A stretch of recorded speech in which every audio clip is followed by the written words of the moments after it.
महाभारत महाभारत एक ऐसा ग्रंथ है जो मनुष्यों को सिखाता है कि क्या धर्म है और क्या अधर्म है, क्या सही है और क्या गलत है। महाभारत काल में अनेक पात्र हुए थे। कुछ पात्रों ने धर्म का रास्ता अपनाया और कुछ पात्रों ने अपने स्वार्थ के लिए अधर्म का रास्ता चुना। ऐसे ही महाभारत काल में एक प्रमुख पात्र हुए जिनका व्यक्तित्व तो बहुत श्रेष्ठ था, लेकिन उनका रास्ता अधर्म का था। इस पात्र का नाम है अंगराज के राजा महादानी कर्ण। कर्ण की श्रेष्ठता को भगवान परशुराम ने भी स्वीकार किया। कर्ण को दानवीर कर्ण के नाम से भी जाना जाता है। तो आइए आज हम इस वीडियो में कर्ण से जुड़े हुए कुछ फैक्ट्स को जानेंगे। फैक्ट नंबर 1, कर्ण का जन्म। दुर्वासा ऋषि के वरदान से कुंती ने कौमार अवस्था में ही सूर्य देव का आह्वान करके कर्ण को जन्म दिया था। कौमार को दूसरे शब्दों में ब्रह्मचर्य भी कहा जाता है, लेकिन लोक लज्जा के भय से कुंती ने कर्ण का त्याग करने का निश्चय किया और उसे एक नदी में बहा दिया। बाद में गंगा नदी के किनारे हस्तिनापुर के सारथी अधिरथ को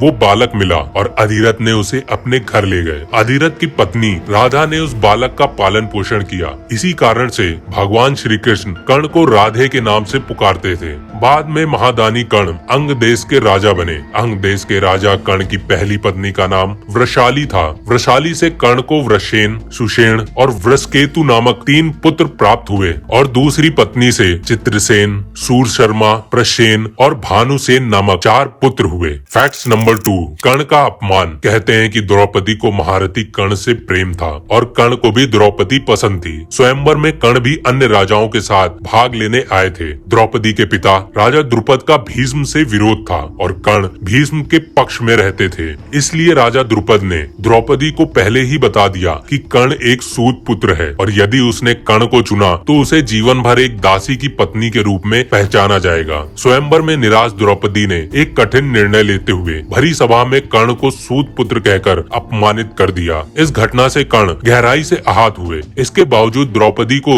चीरहरण के दौरान कर्ण से सहायता की उम्मीद थी, लेकिन कर्ण ने अपने अपमान को याद करते हुए उसकी मदद करने से इनकार किया। बाद में जब भीष्म पितामह मृत्युशैया पर लेटे थे, तब कर्ण ने ही उनसे कहा था कि वो द्रौपदी को चाहते थे। ये बात द्रौपदी ने भी सुनी और तब पहली बार उसे ये एहसास हुआ कि कर्ण भी उससे प्रेम करते थे। फैक्ट नंबर 3, कुंती की याचिका। एक बार माता कुंती कर्ण के पास आई और उसने पांडवों की ओर से युद्ध करने का आग्रह किया। कर्ण पहले से ही जानता था कि कुंती उसकी माँ है। कुंती ने बहुत समझाया, लेकिन कर्ण ने उनकी बात नहीं मानी और कहा, जिनके साथ मैंने अब तक का अपना पूरा जीवन बिताया है, उनके साथ मैं विश्वासघात नहीं कर सकता। तब कुंती ने पूछा, क्या तुम अपने भाइयों को मारोगे? इस पर कर्ण ने बड़ी दुविधा में वचन दिया, माते, आप जानती हैं कि कर्ण के द्वार से याचक कभी खाली नहीं लौटता, अतः मैं आपको वचन देता हूँ कि अर्जुन को छोड़कर मैं अपने अन्य भाइयों पर शस्त्र नहीं उठाऊंगा। फैक्ट नंबर 4, कर्ण की शक्ति। कर्ण की शक्ति अर्जुन और दुर्योधन से कम नहीं थी। उसके पास इंद्र द्वारा दिया गया अमोघ अस्त्र था, जिसे इंद्र ने उसके कवच और कुंडल के बदले में प्रदान किया था। अमोघ अस्त्र देते समय इंद्र ने कहा था कि इसका प्रयोग केवल एक बार ही किया जा सकता है और यह जिस पर भी चलाया जाएगा वो निश्चित रूप से ही मारा जाएगा। कर्ण ने उस अमोघ अस्त्र का प्रयोग दुर्योधन के कहने पर भीमपुत्र घटोत्कच पर किया, जबकि वो इसका प्रयोग अर्जुन पर करना चाहता था। ये एक ऐसा अस्त्र था जिसका वार कभी खाली नहीं जा सकता था, लेकिन वरदान के अनुसार इसका प्रयोग केवल एक ही बार संभव था। फैक्ट नंबर 5, श्री कृष्ण, कर्ण और द्रौपदी के शरीर में समानता। कहते हैं भगवान श्री कृष्ण, कर्ण और द्रौपदी के शरीर में एक विशेष समानता थी। श्री कृष्ण की मांसपेशियां समानता मृदु होती थी, लेकिन युद्ध के समय में विस्तृत और कठोर हो जाया करती थी और सामान्य परिस्थिति में उनका लावण्य शरीर लड़कियों के समान कोमल दिखाई पड़ता था, जबकि युद्ध के समय वो अत्यंत कठोर प्रतीत होते थे। यही विशेषता द्रौपदी और कर्ण के शरीर में भी थी। इसका अर्थ है कि इन तीनों के शरीर में समय और परिस्थिति के अनुसार कोमलता और कठोरता को धारण करने की अद्भुत क्षमता थी। फैक्ट नंबर 6, यौवन का दान। एक बार कर्ण ने अपने यौवन तक दान कर दिया था। कथा के अनुसार भगवान नारायण एक ब्राह्मण के वेश में दुर्योधन के महल में पहुँचे और यौवन दान करने की मांग की। दुर्योधन ने कहा, मेरे यौवन पर मेरी पत्नी का अधिकार है, आज्ञा हो तो मैं उनसे पूछ आऊं। अनुमति न मिलने पर वह अत्यंत दुखी हुए और निराशा से उस ब्राह्मण की ओर लौटने लगे। ब्राह्मण ने दुर्योधन को निराश देख वहां से चले गए और महादानी कर्ण के पास जा पहुंचे। कर्ण के द्वार पर पहुंचकर ब्राह्मण ने कर्ण से भी यौवन के दान की याचना की। कर्ण भी अपनी पत्नी से परामर्श लेने के लिए गए। उसकी पत्नी ने उसे बिना झिझक कहा, महाराजा दानवीर को दान देने में कोई संकोच नहीं करना चाहिए, आप तुरंत यौवन दान करें। कर्ण ने बिना बिना विलंब किए यौवन का दान करने के लिए तैयार हो गए। तब ब्राह्मण के रूप में स्वयं भगवान विष्णु वहाँ प्रकट हुए। तब विष्णु जी ने कर्ण को बताया कि मैं यहाँ पर तुम्हारी दान वीरता की परीक्षा लेने आया था। फैक्ट नंबर 7, कर्ण का कृष्ण को दान। कर्ण अपनी दानशीलता के लिए प्रसिद्ध था। कहते हैं कि कर्ण युद्ध क्षेत्र में आखिरी सांस ले रहे थे, तब भगवान श्री कृष्ण ने उनकी दानशीलता की परीक्षा लेने का निर्णय किया। वे एक गरीब ब्राह्मण के वेश में कर्ण के पास गए और कहा, तुम्हारे दान के बारे में मैंने बहुत सुना है, मुझे अभी तुमसे एक दान चाहिए। कर्ण ने उत्तर दिया, आप जो भी चाहे मांग ले। ब्राह्मण ने सोना मांगा। कर्ण ने कहा, सोना तो मेरे दांत में है और आप इसे ले सकते हैं। ब्राह्मण ने जवाब दिया, मैं इतना कायर नहीं हूँ कि तुम्हारे दांत तोड़ूं। तब कर्ण ने एक पत्थर उठाकर अपने दांत तोड़ दिए और ब्राह्मण को दे दिए, लेकिन ब्राह्मण ने खून से सना हुआ सोना लेने से मना किया। यह सुनकर कर्ण ने एक बाण उठाया और आसमान की ओर चलाया। इसके बाद बारिश होने लगी और दांत पूरी तरह धुल गया। तब कर्ण ने वो दांत ब्राह्मण को सौंप दिया। फैक्ट नंबर 8, परशुराम के शिष्य। उस काल में ब्रह्मास्त्र चलाने की कला केवल द्रोणाचार्य, परशुराम और वेदव्यास के पास ही थी।